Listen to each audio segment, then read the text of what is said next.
This is the Automotive Repair Podcast Network.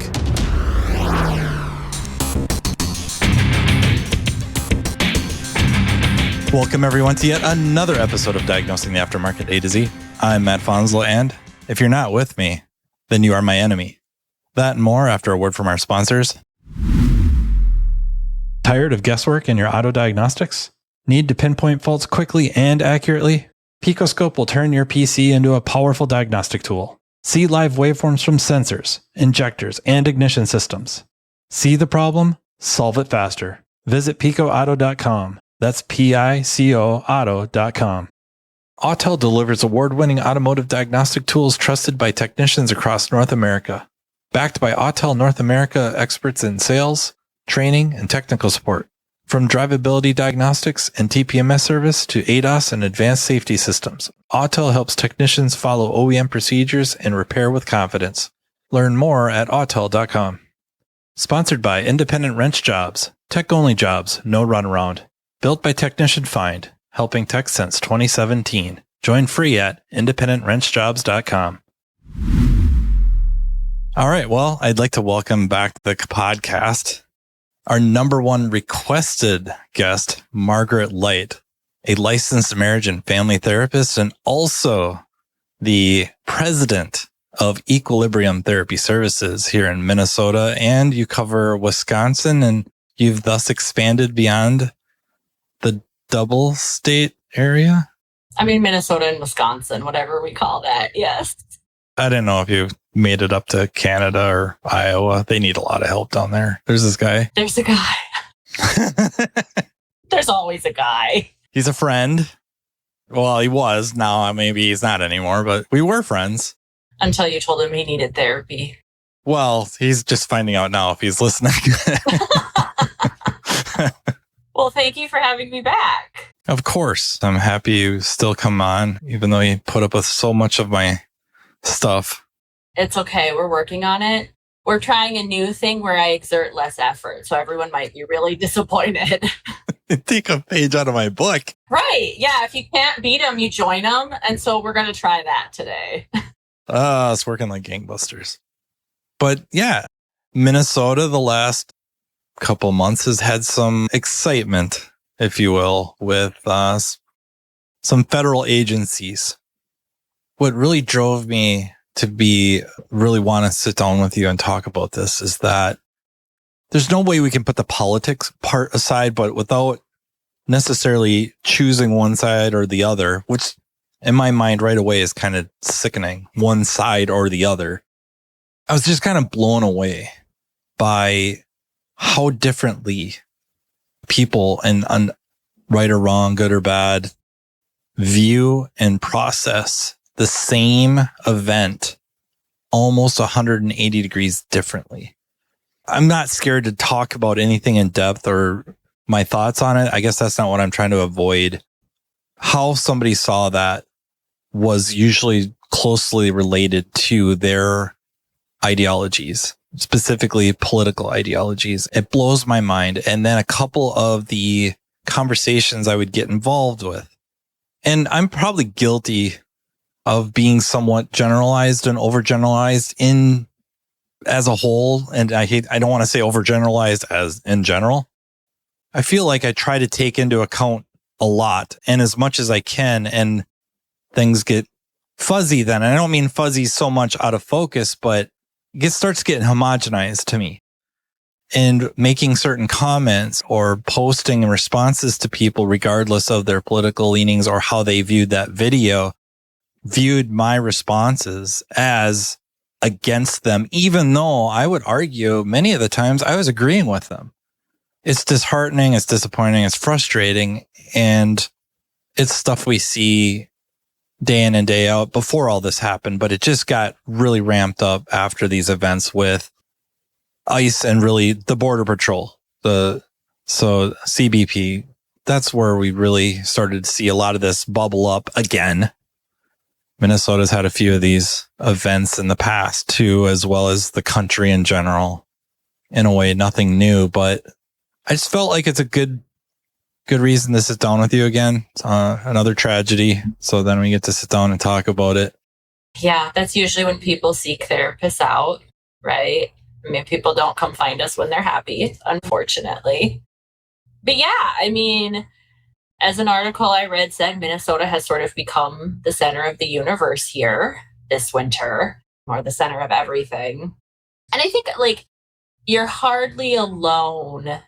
We are not alone in kind of sitting in this place of really observing how reactive people have become to one another, right? So not even just to the situations and to the violence that we've watched happen here, but to each other, right? And that's more than just strangers on the internet. That's family members, that's friends, that's loved ones, that's people cutting each other off, that's, right, like major disagreements, that's people ending marriages. And so it's this really complicated topic.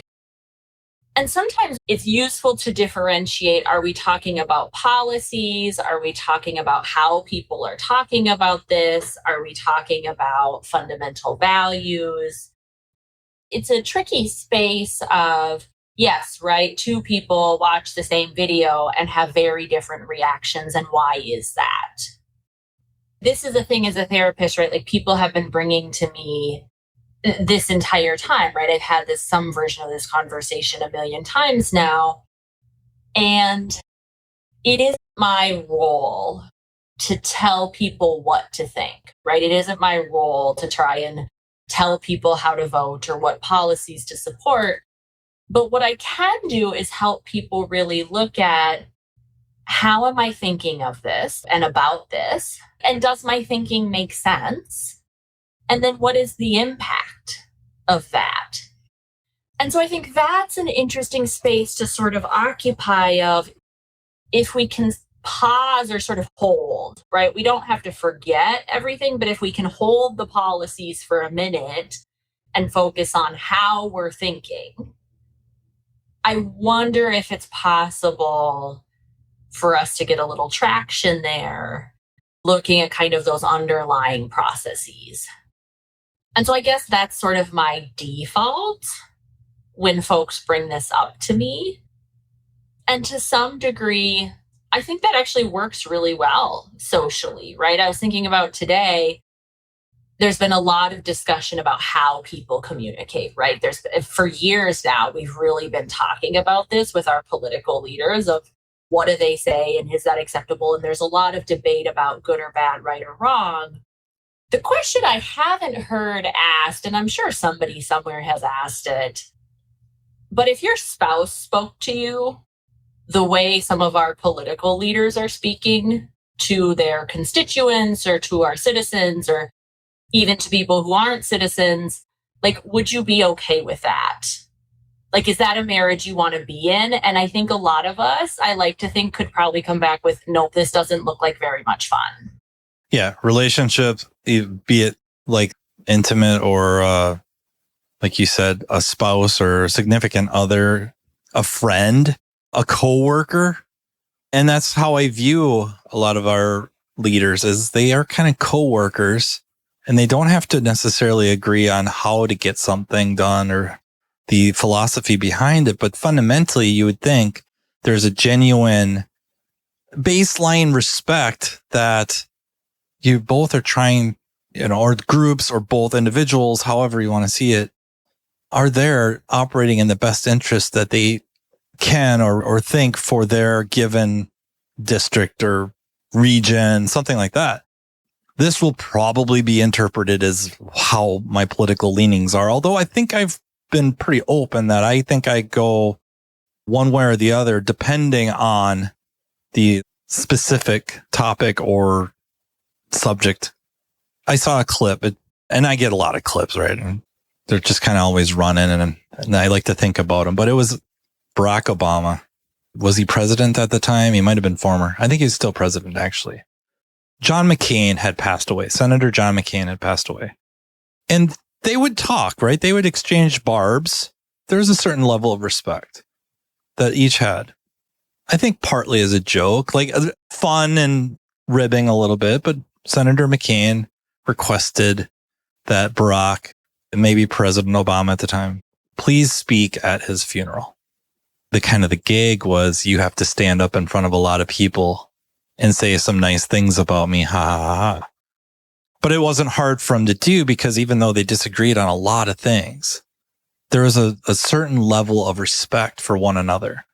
That seems to be like fading fast, and not just at the leadership level or the elected official level. It's trickling down to just everybody. Like even our local kind of conversations on social media where it works out really well. Somebody loses something. They can say, hey, I was whatever store and I lost my wallet or keys or something like that. Or somebody can say, hey, look, I found this, or hey, pay attention to over here. So-and-so may need help, something like that. But then it goes political, or it doesn't have to be necessarily political. It can be a lot of things. But next thing you know, it's a lot of animosity. You know, I disagree with you. I disagree with the angle you're taking, but I appreciate that you are trying to act in the best interest of your family, your block, your yard, your city, your state. It just seems to be fading, and it's very frustrating and sad. Well, it is. And I think about, like, if a couple comes to see me for therapy, the first thing I assess isn't what are they fighting about, it's how are they fighting. Because if you're fighting about the kids, but what your fights are is screaming at each other and calling each other names and degrading and blaming and threatening to harm the other person, like, I don't care what the issue is with the kids. We're not addressing that until these two people can fight productively and where there's some shared ground rules. I mean, that sounds like what you're commenting on of, it's like our shared ground rules don't exist anymore. And when ground rules disappear, it gets really hard to give each other the benefit of the doubt, right? It gets hard to kind of hang in there, like with each other and be like, okay, this is how I'm interpreting that. Is that what you're trying to say to me? Because I'm hearing this and like, I'm having a reaction to it. This is just my perception of it. It almost feels to me like there's been this sort of like romanticization or idealization of language that's cruel. A thing I do a lot with folks professionally is there's a question of, okay, so what do you hope will happen when you say that? And anytime someone gives me, well, I don't know, or nothing, my automatic thought, I don't always say it, but the automatic thought is, okay, so then why are you saying it? What is the goal of this? If you don't know the goal, or if your goal is to hurt someone or to get a reaction or to force them to change or something, right? Like it gets into this territory where we're really violating interpersonal boundaries. And now the argument people can kind of give back to that is, well, right, the political is personal, is sort of the saying, right? It has real effects on people's lives, which it does. That's true, right? No one's debating that, or at least I'm not in this context, right? Like, and if we accept that it's true, it is still useful to be effective in how we talk about it. And so there's been this reactivity and this drive to just attack one another. And then this level of reactivity, and it's not effective. And so we've seen that play out around these deaths.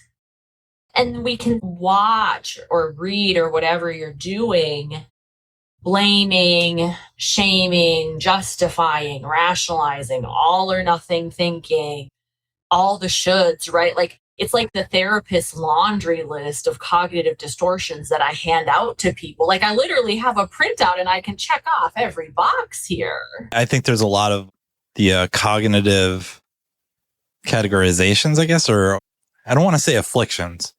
Well, you have cognitive distortion, you have cognitive dissonance. Cognitive dissonance is a cognitive distortion. Cognitive distortions is your umbrella term. Okay.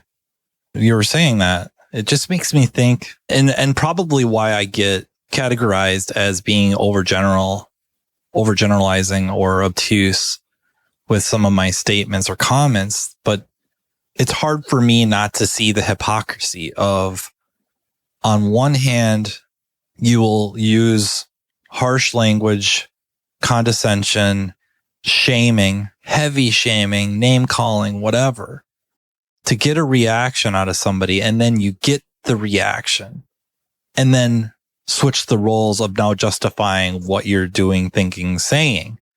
This would be from the same person who's arguing that, and again, I guess I'm not trying to lead this too much, but the reality is that one of the border patrolmen put themselves in front of the vehicle, which as far as I know, under all protocols is a no-no. And it's a shared understanding that as a enforcement agent, officer, whatever, if you put yourself into danger, you now cannot take that danger and use it as a justifiable reason to use whatever force. In this case, deadly. That's not how it's supposed to work. And so to me, I see this as a being hypocrisy. You just, not nearly as severe, but the same strategy was used. You freely used it on this person to evoke a reaction to therefore justify your next reactions. However, you would shun that strategy in this instance. Now, I understand one is words and one is bullets. I get that. But to me, it's still the same strategy. And now it's not that you're against the strategy. You're just against how severe the result was. And I feel like that breaks your position. I feel like that undermines everything.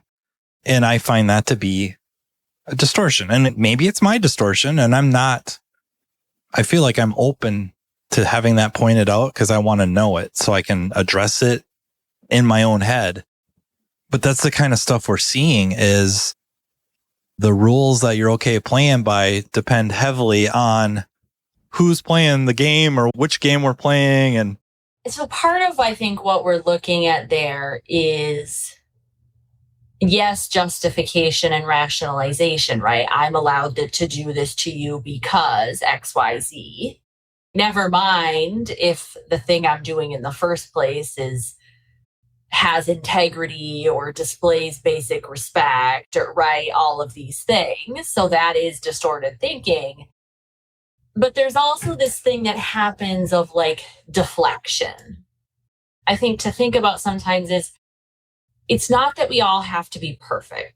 I mean, especially when we're exposed to, I mean, like in this case, people dying, we expect people to have an emotional reaction to that. It's not that we're going to respond perfectly all the time. It's, do we double down on the parts of it that we did wrong?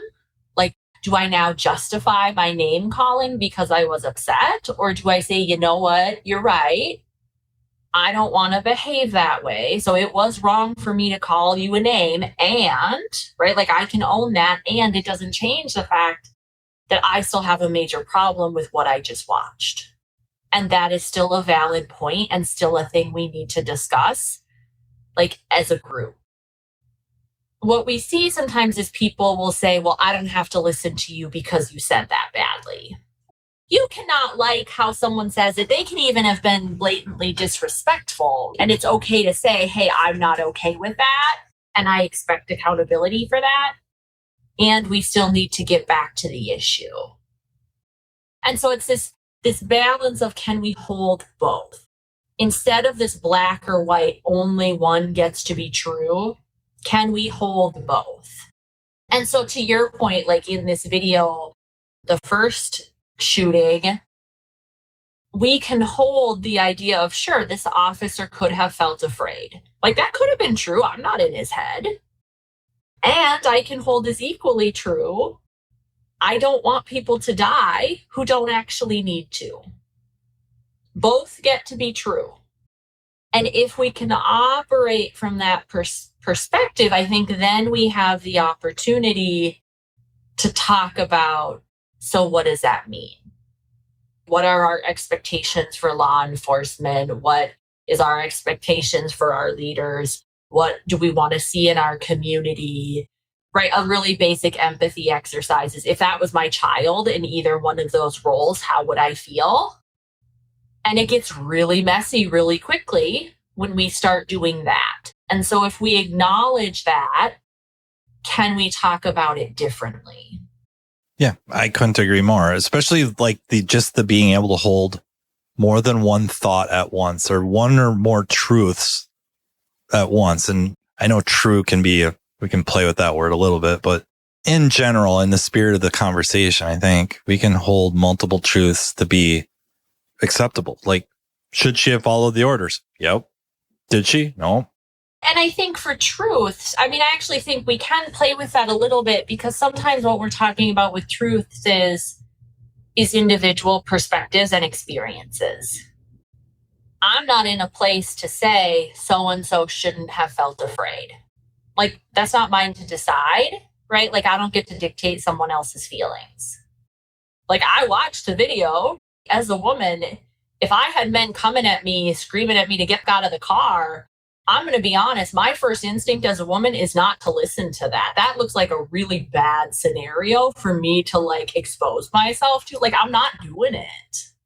And so good, bad, or other, right or wrong, can we hold both? That different people are going to have different reactions for different reasons, based on different histories, based on different threat perceptions, based on power. Like, there's a million things to contextualize this.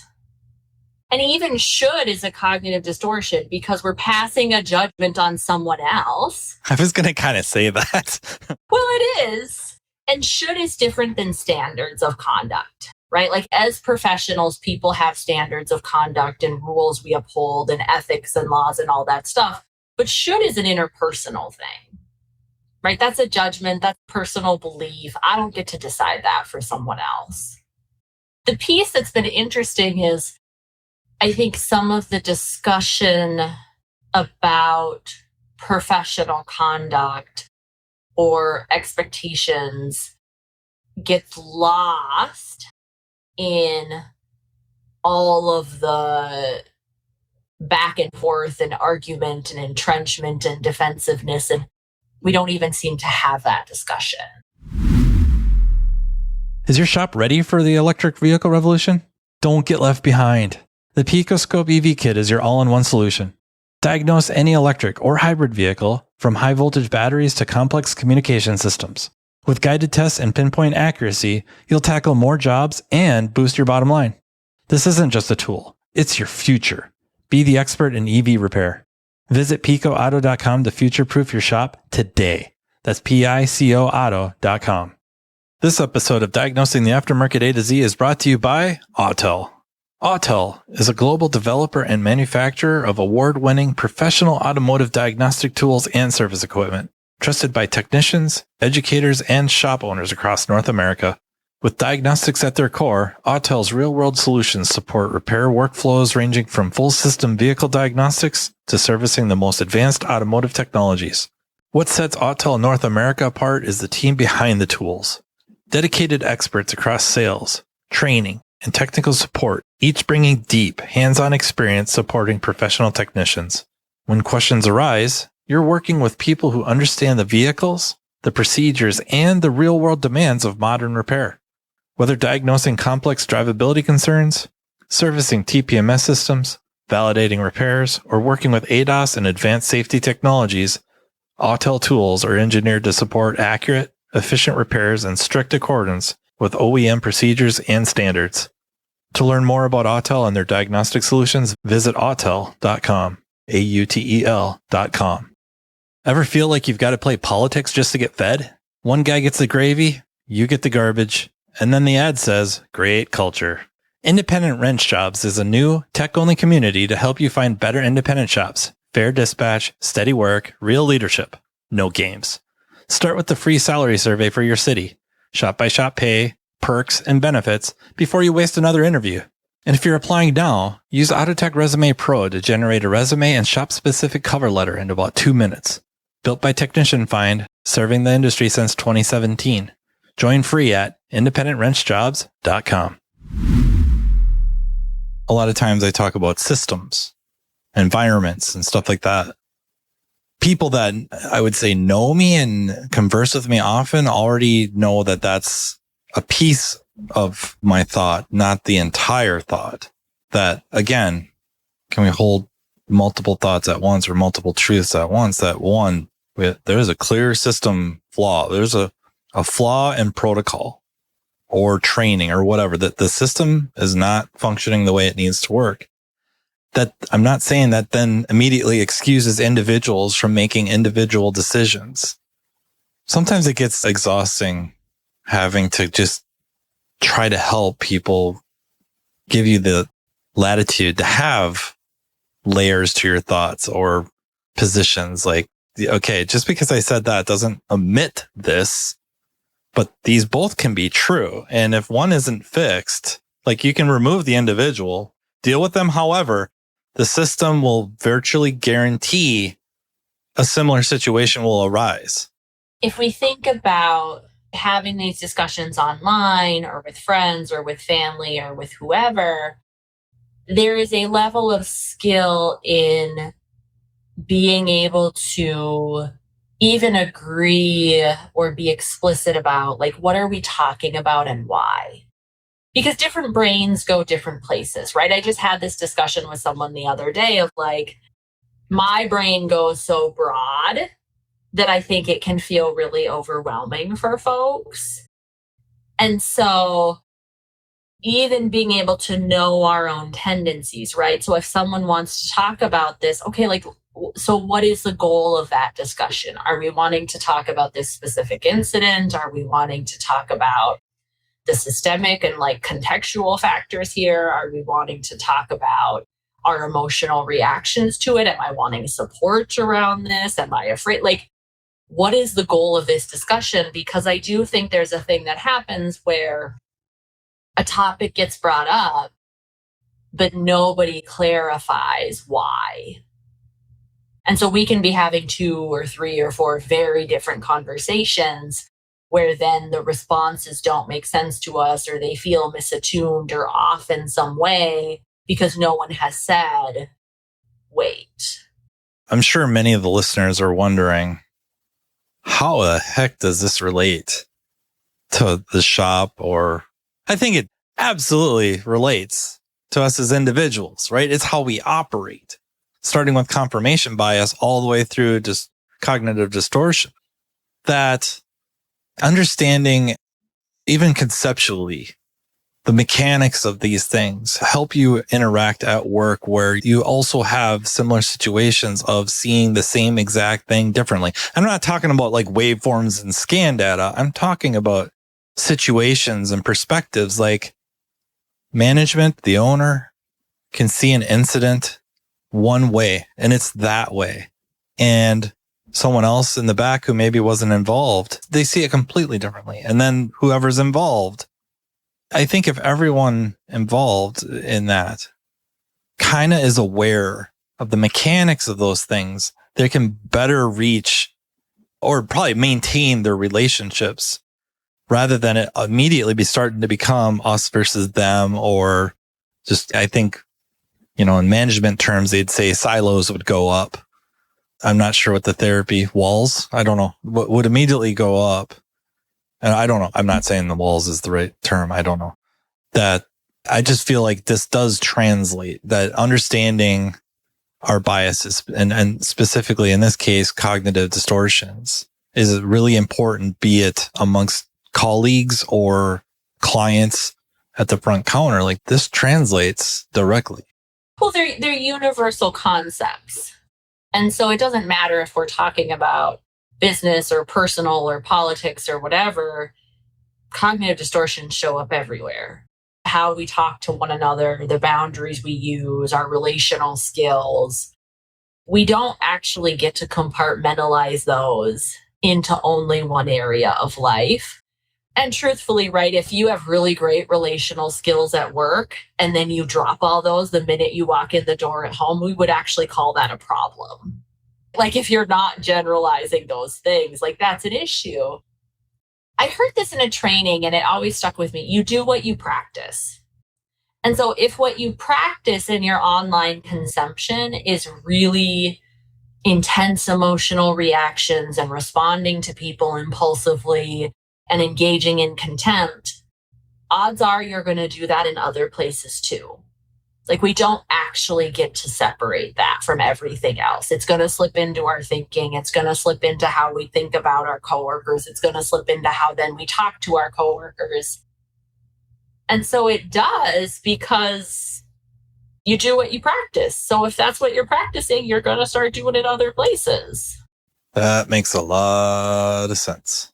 Yeah. And there's an interesting thing. So sometimes we talk about grandiosity. And grandiosity is this, I'm better than you, I know better than you, you're bad, I'm good type mentality. And it drives contempt and a lot of really problematic kind of communication styles and interactions. And the problem with grandiosity is it feels good. It feels good to feel better than, or be grandiose, or believe that you have the answers. And so it's a hard sell sometimes to be like, hey, I get that this feels good, and it isn't good. And I mean, like, it isn't good in that it's not helping you. People don't like you more because you're grandiose. They don't feel safe with you. They don't enjoy you. And actually, it involves a ton of distorted thinking. So you might feel really good doing it, but long term, that isn't going to serve you super well. Yeah. Or depending on the specifics of it, within certain groups, it might vault you in high regard while alienating and or forcing the opposite end, where now you're immediately opposed and against somebody else, and it just divides. Well, correct. And you're spot on, right? There are certain systems where if grandiosity becomes the aspired to trait, people can be really successful with it. The interesting piece about that to me, I think it comes to an integrity question. Most people, if you ask them what they believe, what their values are as a person, I mean, you'll get a few people who will answer differently, but like your average person, if you ask them what they believe, there's usually some version of treat each other well, work hard, take care of your business, like, you know, that old shtick. Is grandiosity in line with that? Like, if you're running around making other people feel small, never reflecting, never being like, ooh, I don't actually like how I did that. Like, are you in line with your own values there? Yeah, I don't think it can last long term, because it could be grandiosity and like with certain positions. But what seems to happen over time is that starts to get narrower and narrower and narrower until you start hemorrhaging people, right? That you've now become so extreme in that. That's what I see. Oh, totally true, right? And there is this very human thing there. And I think we're seeing it play out, and you can see it right in business too, of one of the hardest things to do is maintain a moderate position in response to something extreme. And I don't even mean that politically. I mean, if I go to someone and I say, hey, when you said XYZ, like, I didn't appreciate that. That felt really disrespectful to me. If what they come back to me is to call me a bunch of names, it's going to be really hard to just stand on what I just said, right? The instinct, the automatic instinct is going to be to get extreme back and to fire back. Yep. Even though you led with really a feeling. Something very reasonable, yeah. Right. And we're not taught to validate that. Or to even take it seriously. And I don't even mean like a close friend or, of course, significant other. Like, that's where we really learn about this stuff, is to validate feelings and then lead with curiosity. But carrying it over outside of that doesn't seem to occur to anybody. And yet it fits perfectly well. It doesn't have to be like this tender thing. It could be the way that both of you arrive at some common ground and then push each other one way or the other in a good way, like expand your perspective. And they immediately get defensive. Like, even though you lead in, even with kid gloves on, defensive, like you said, name calling or gaslighting, of course, that you're the one that's messed up. Like, how do you interpret that? It's coming down on you very hard and not like, you're not saying you did this with this intent. What you said affected me this way. Don't get me wrong. I'm sitting here spouting this crap off like I know what the hell I'm talking about. And okay, I've read a lot about this and I listened to a lot of Margaret's ramblings. No, a lot of her, a lot of this stuff. And I try to practice it really, really hard. And I got a long ways to go. Don't we all? But I'm way better than I was yesterday and exponentially better than I was months and months ago. But I know I recorded a episode about it, just at the front counter, taking, if you've ever been in relationship, marriage counseling, it translates. And in the episode we did together, it translates. It's an interesting space. So I keep thinking about, we can't actually get rid of other people, whether it's in business, whether it's at home, whether it's out in the world. Like, other people exist. We're exposed to them. We're going to interact with them. And it's such a, like, when we're confronted with somebody else's differences, and sometimes that's a difference of opinion, but sometimes it's what looks like a limitation. How do you not see this? How do you believe this? How do you think it's okay to behave in this way? With, I think this is the classic, like, manager employee. Like, how do they not know how to do this? Well, they don't. Or with a customer, right? Like, why do they just think I'm always taking advantage of them? That's not what's happening. Like, what is, and it's an interesting space to try and practice a little patience with other people's inherent human flaws.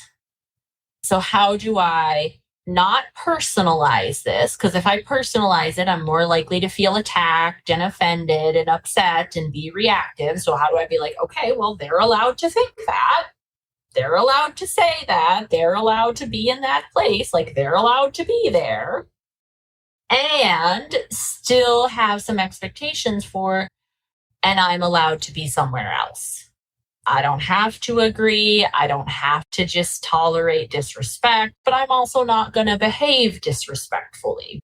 Maybe they need a little time. There have been times where I've needed time to sort things out, like, simmer down a little bit. Yeah, oddly enough, that helps. Don't tell the other person they need to. That doesn't work so good. It's like, the valve was right hand thread, but then you say that and it becomes left hand thread and it just cranks it up. You have to, like, try as we might. We can't actually force people to be different. And people do actually have to, like, work their process in life. My process is improvisation. And sometimes we get to let people sit in the consequences of their process. I sit in a lot of consequences. You'd think I'd learn. Life will keep giving you those opportunities. But I have this grandiose belief that it's everyone else's fault. If they just cut me a little slack, I mean, come on. If only. Or they could pick up the slack. Yeah. It's a great idea. That's the best. True. That'd be great. Just offload my responsibilities to everyone else. Sublet. Yes. Sublet. That's a nice way of saying that. It's a better word. Yeah. You're not abdicating your role or anything like that. I'm just, trying to reasonably support my position. Trying. Keyword in capital letters, trying. Yes. So this is an example of minimization and a lot of rationalization. It's like when people say, I wasn't lying, I just didn't tell you. I'm not considering myself an intelligent human being. I really am not. But it's known, very intelligent people, their position, they are so intelligent or smart, or they're smart enough to come up with very, very good rationale for their thinking and therefore become more rigid in that thinking. And there's a name for it. And I had it and it just went, dang it. I mean, you can always find bigger words to rationalize what you're doing. It doesn't change the underlying process. But yes, that is a phenomenon.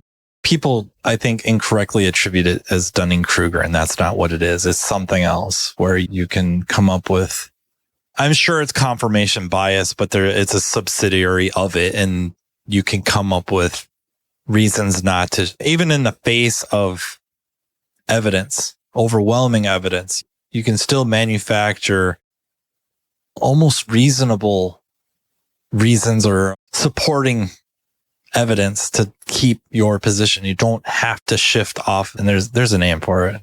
I shouldn't have brought it up. Well, even if we don't know the name, I mean, the phenomenon is valid. And it does have to do with rigidity. And for most of us, what we know is that being flexible and adaptive is good for us.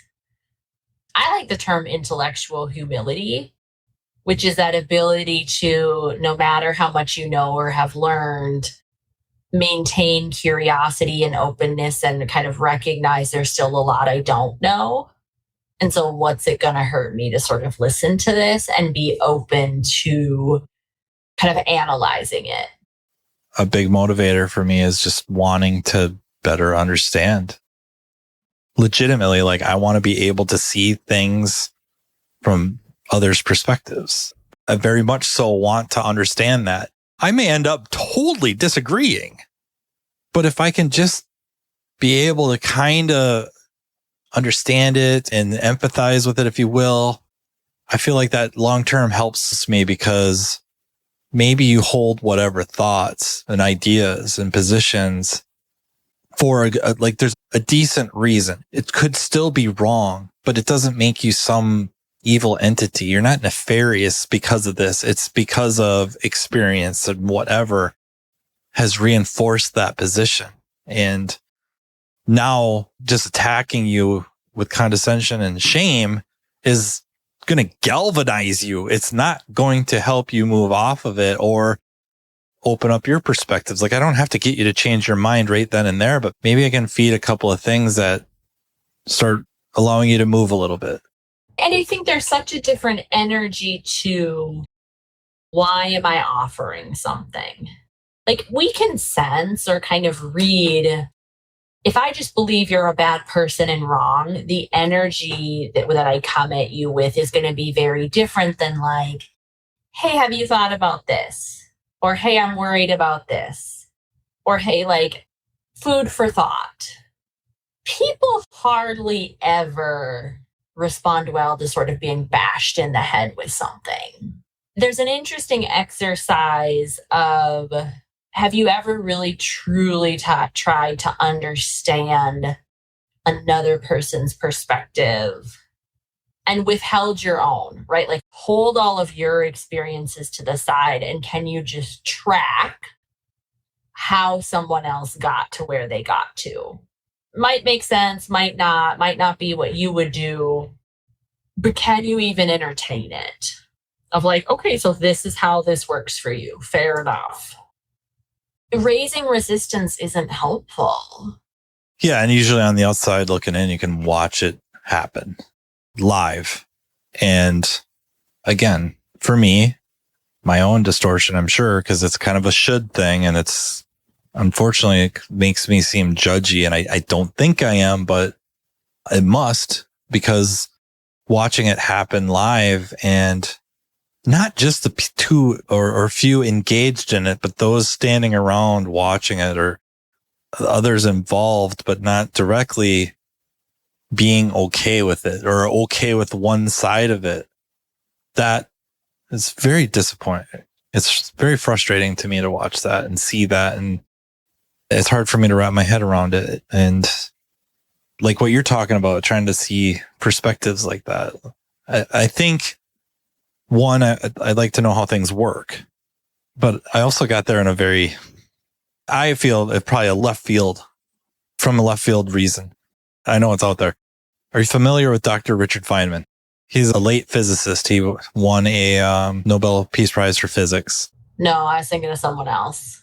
I don't know if you watched the documentary on the Challenger. He was the one who essentially figured out why the Challenger exploded with the O-rings. And he went in front of the board. And even though they were threatening to ruin him, he went through with it and explained why, what happened. Anyways, unrelated to that, same person. He would challenge himself to try to figure out, like, Einstein came up with special relativity, those equations, that thought, that idea. So he would try to do the same thing. Like, can I arrive at that? And even though he may or may not have agreed with certain things, he wanted to know if he could put himself in your shoes and arrive at that conclusion the same way, and kind of look around from that perspective for a while and then back out and can now, from where I'm at, can I get there using the stuff that I subscribe to? And if I can't, which one is broken? And very much open to the fact that his could be very broken, that being quantum electrodynamics. But learning about that was a very big motivating factor for that efforts on my part. Perspective taking, testing our own thought processes. It's so easy to focus on other people and like proving or disproving them.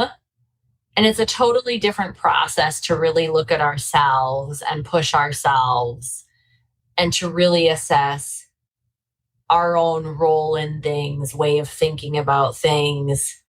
Do I have the skill set to even entertain someone else, like, in their way of being? And can I separate the two? Can I not feel threatened by the fact that somebody else is different in this way? And there's an interesting differentiation point too of where do you end and I begin? And in some ways that's very, very clear. And in other ways it's less clear.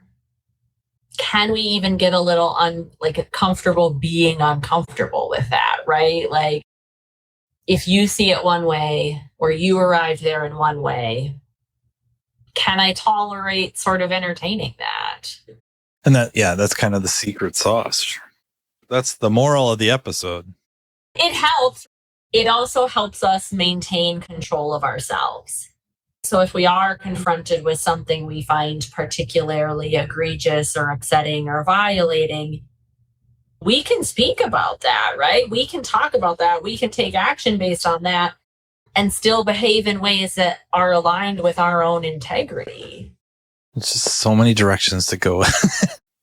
If you had one of them caps on me and were just watching, I'd probably just see this explosion of activity. EEG. It's a lot of options. It's not even so much what you find egregious. It might be what somebody finds egregious. So like going with like the client perspective it could be a warranty concern where you just had my vehicle, you just did this work, and now, this has happened again. It's doing the same thing. And our perspective is it's not doing the same thing. Their perspective is it is. And they find you saying it isn't and they saying it is absolutely agree. Like, they're totally, now the emotions are through the roof. There's a lot of fear, right? And being able to, I guess, being on the other end of that and the customer service perspective, being able to pump the brakes. And I don't even know if absorb is the right word. I just didn't want to say reflect or deflect, because I think both are fundamentally bad when we're talking about it.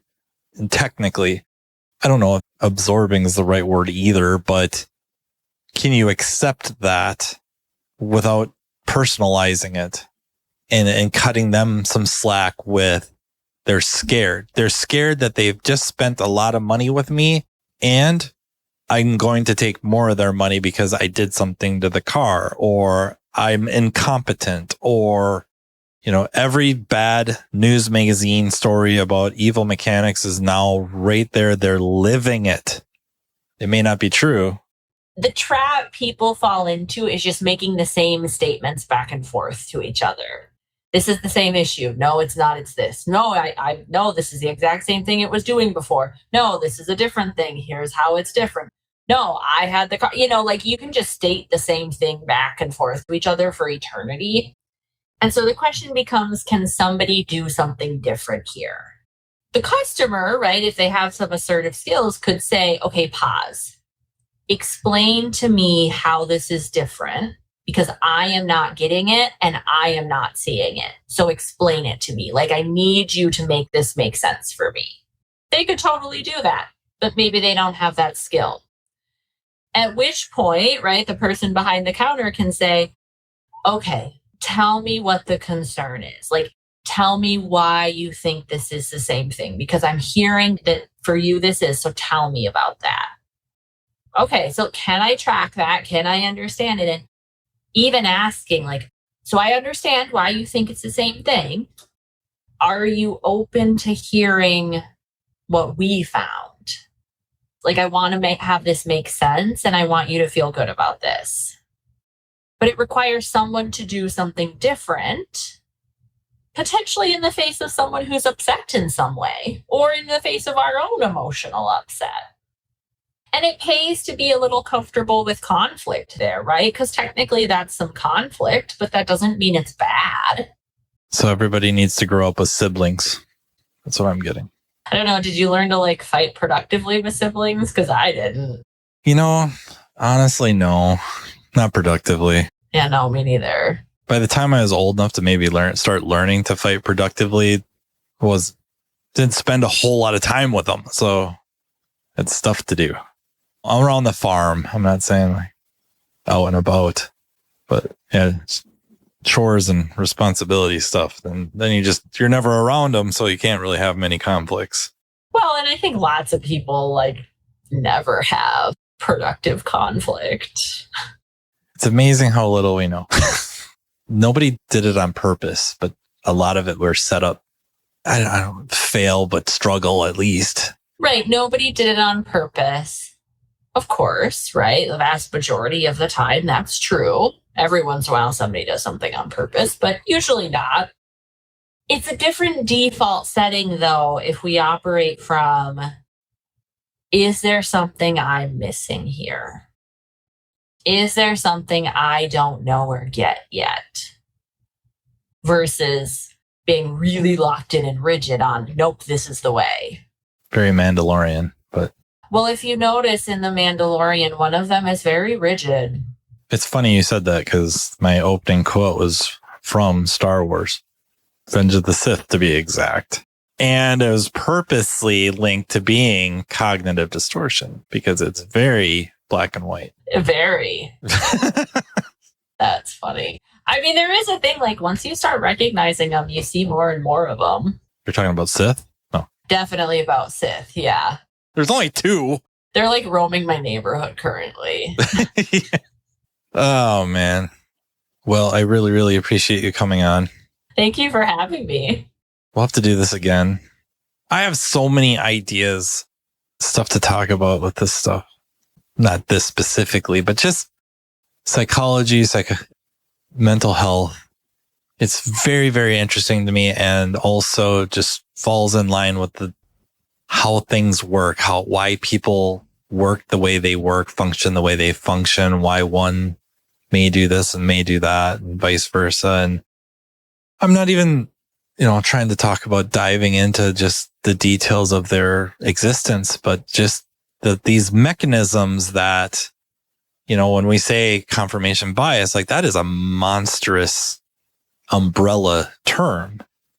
And yet we all fall under it, and just the variations of it and the branches of it. Like it's just this system of its own. And I guess I just find it fascinating. I know some of his credibility has been challenged over the years with many things, but still there was something that resonated with me with Dr. Brett Weinstein and his wife, Heather Haying, talking about with their backgrounds in psychology and their backgrounds in evolutionary biology, that you would think they would be able to handle conflict between each other the best way possible. And yet there are times where it's like the stages, and they know they're in whatever stage, and yet they have to follow it. I just find that fascinating. We don't ever get to be not human. I'm working on it. Good luck. I'm working on a synthetic body and uploading just kidding. Won't even know.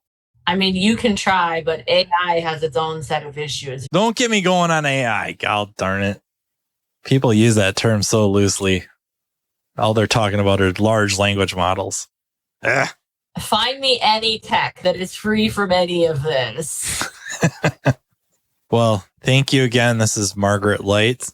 She is a licensed marriage and family therapist, also the president, CEO, all those terms, czar of of Equilibrium Therapy Services. So if you are in Minnesota, Wisconsin, and are looking for somebody to help you with your blind spots, like, I find it troubling that most people, when they suggest going to therapy or seeking therapy, that you are broken, you're effed up, you need help. But all of us need help with toolkits we were never given, never shown, and help pointing out our blind spots. And Margaret is one of the very best at it. So yeah, if you're in the Minnesota, Wisconsin area seeking somebody to help with that, give her a call or message, or I don't know, however you want to be contacted. Postcard, skywriting. Any of the above is fine. Take out an ad. I mean, Desperately seeking therapists. I mean, I'm pretty responsive, so anything works. Thank you for having me again. Thank you to our sponsors, and thank you to the Automotive Repair Podcast Network, even Tracy. Especially Tracy. You birds of a feather, I'm telling you. No. Thank you again for listening. And if you have ideas or suggestions for the podcast, please don't hesitate to reach out. You can email me at mattfonslopodcast@gmail.com. And until next time, take care. You've been listening to Diagnosing the Aftermarket A to Z with Matt Fonslow on the Automotive Repair Podcast Network. Download our exclusive podcast app at automotiverepairpodcastnetwork.com, because the best conversations in the industry start here. Want Matt to cover a specific topic? Check the show notes for his email. Your input matters.